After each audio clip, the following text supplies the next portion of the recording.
جيب لي الكرباج، حد يجيب لي الكرباج دلوقتي عشان دلوقتي الساعة لا دلوقتي بجلد ذاتي.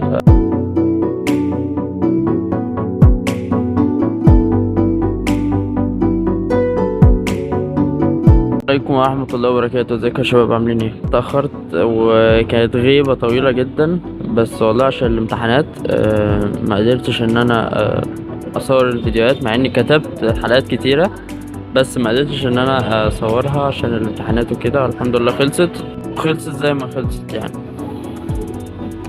والله حاولت ان انا اغير المكان، ولكن برضو يعني حاولت اغير المكان، حاولت اغير الوقت، بس للاسف ما عرفتش. الله ما يكونش فيه دوشة كتير النهاردة، يعني مختار وقت هادي شوية. وقبل ما تبدأ تشوف الحلقة وقبل ما نبدأ نتكلم في الموضوع اللي احنا عاوزين نتكلم فيه، يا ريت تعمل سبسكرايب وتعمل لايك. بإذن الله كده تبقى حلقة جميلة ونستفاد منها كلنا بإذن الله. بقى على قد ما اقدر هيبقى في كل اسبوع حلقة، يا اما حلقتين، لسه ما استقرتش على الموضوع ده، بس بإذن الله في الأغلب هتبقى حلقة كل يوم جمعة بإذن الله.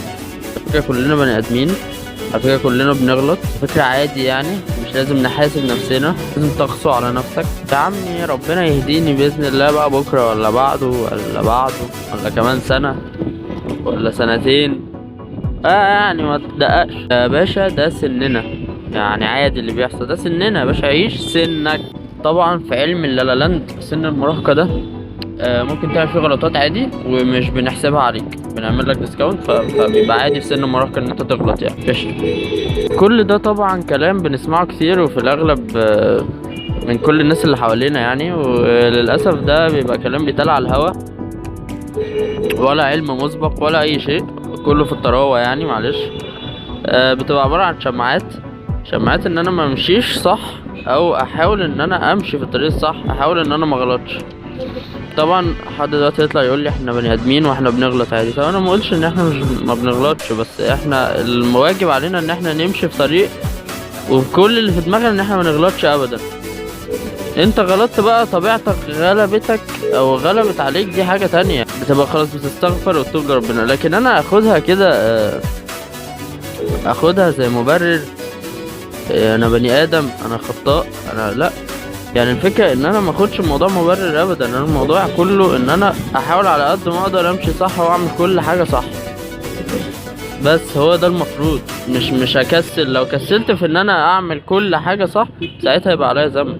ومعلقش الحاجات دي على شماعات ابدا، لان اول حاجة بتبدأ في الفشل تخليك تبدأ تفشل هي الاعذار.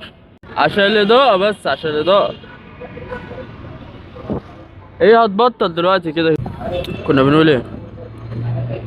طيب يا كينج، زي ما قلنا بقى، يبقى في الاغلب اللي بيقول الكلام ده بيبقى هو فشل في حاجة، وهو مش عاوز يواجه نفسه بالحاجة دي، ان هو فشل فيها، هو عارف ان هو ضعيف، مش هيقدر يكمل، مش هيقدر يحسن من نفسه، فما يحبش يشوف اللي حواليه كويسين، فبيضطر ان هو يطلع الحاجات دي مبررات للي زيه، فيبقى هو كده في السليم تمام. انا عادي، انا طبيعي كده. عرفنا الكلام، ايه الكلام اللي منتشر، وعرفنا مين بيقوله، وعرفنا بيقولوا ليه، عشان هم طبعا الضعف وعدم القدرة اللي هو بسببهم، مش طبيعي، لا ده بسببهم هم، فبيقولوا الكلام ده، بيطلع منهم الكلام ده كمبررات واعذار.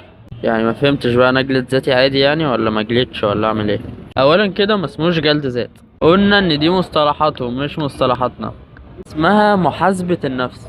يمكن محاسبة النفس بالورقة والقلم، ومكافأة وعقاب وتحمل مسؤولية، هو ده الاختلاف ما بين جلد الذات اللي هم بيقولوا عليه ومحاسبة النفس وتأديبها وتعليمها. ما انت مسؤول عن نفسك، فانت محتاج تعمل كل ده. طيب مثلا يعني انا دلوقتي اعمل الذنب مثلا و... واقعد اقطع في نفسي واكتئب، وانا عارف ان انا هعمله تاني، يعني انا بفكر في اللحظة دي بس ما افكرش في اللي بعد كده، وعادي ان انا اعمله بعد كده. لا دي كده ما اسمهاش محاسبة نفس، دي معلش ما بتفكرش، ما عندكش عقل، ما بتستخدمش عقلك. ان انا استفدت ايه ان انا قاعد اكتئب على لحظة حصلت وخلاص، مجرد ما اللحظة دي خلصت ومبقتش خلاص زعلان او نسيت الموقف، اقدر اعمل كده تاني او اعمل حاجة شبهها. لا، المحاسبة بتبقى فعلا هو فعل ليه نتيجة مؤثرة في حياتك. يعني مش بمجرد ان انت بتعيط شوية وتمشي، لا دي مش محاسبة كده. لكن محاسبة النفس هي ان انت تعرف انت عملت ايه، تعرف انت عملت ايه كويس، وتعرف عملته ليه، وتعرف ايه الحل، وتدي لنفسك وقت. وحتى تكتب ده، والكتابة مهمة جدا في المواضيع دي. لازم تكتب انا عملت ايه، وهو غلط ولا لا، طب ولو غلط غلط ليه، وبعمله امتى، وتبدأ تقول ايه الحل. مش عارف دور، بس في الاغلب بنبقى عارفين ايه الحل. بس مفيهاش حاجة لو دورنا برضو يمكن نزود على معرفتنا معرفة كمان. طبعا غلط ولا لا وغلط ليه دي كلها بترجع للدين.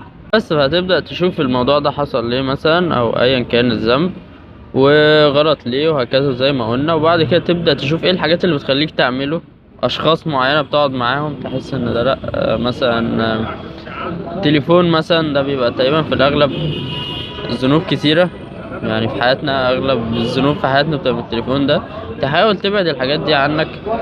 وبعد الذنب ده اهم حاجة يعني في ان انت في محاسبة النفس كمان والتوبة، ان انت النفس اللوامة. ما ينفعش النفس اللوامة تتشال من عندك، لازم لا يبقى فيه نفس اللوامة.